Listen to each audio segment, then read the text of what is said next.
Hi everyone.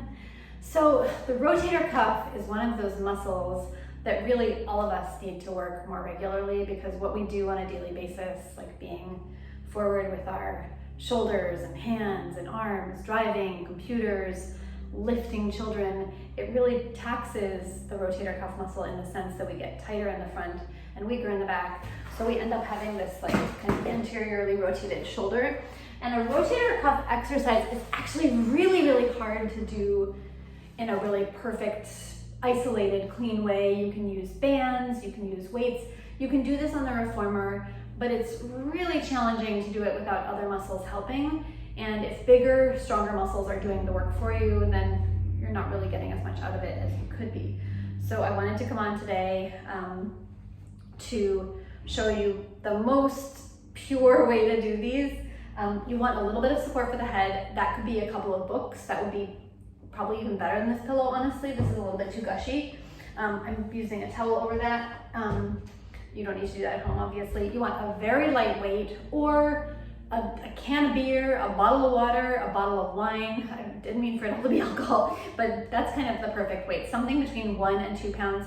Even the strongest person in the world should not be doing rotator cuff exercises stronger than like 3 to 4 pounds. It's a really tiny muscle. So next, in addition to your head cushion or books, your weight, you also want something for the working arm. So if your arm is against your body, you can overuse this whole complex here, the lat, the pec, the tricep, and that can kind of hold stiffly here. What putting a prop here does is it kind of helps to remind you not to squeeze here. Ironically, it seems a little bit funny, right? Like you're putting something to squeeze so that you don't squeeze. It's gonna rest. My arm bone is gonna rest on here, but I'm not gonna grip the pad. So I'm coming down onto my side.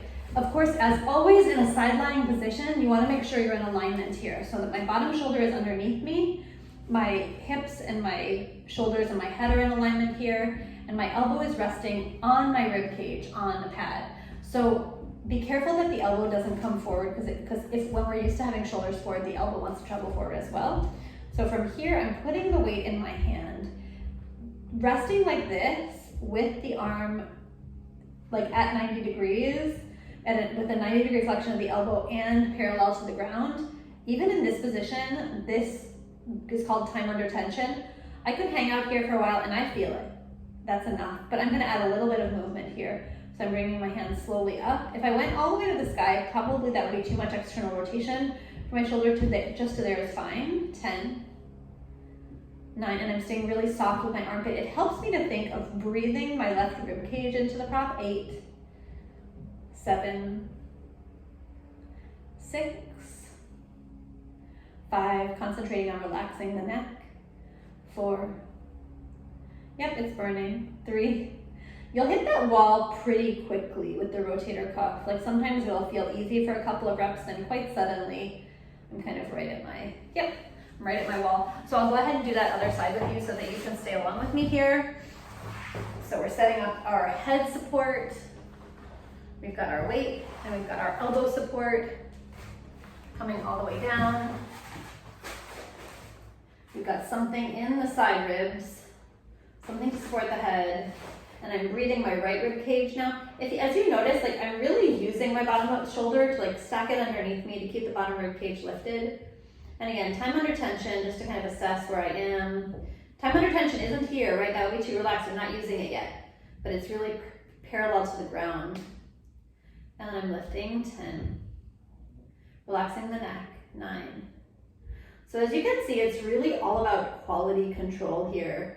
This is why it's so important, like if you do have to go to physical therapy for a shoulder injury, really making sure that a physical therapist watches you do this exercise like a hawk, because I could easily do like 8 sheets here and feel this in the wrong place. But really isolating that I'm moving just from the arm bone, not from the shoulder, or I'm moving the arm bone in the shoulder, but I'm not moving my collarbones at all. Keeping the position in alignment, making sure I'm not lifting too heavy, and I'm definitely at my wall there. I'm sorry, you didn't count very well that time. Very notorious for us Pilates instructors to kind of do our imagined number of reps. I really hope that helps. Please let me know down below in the comments.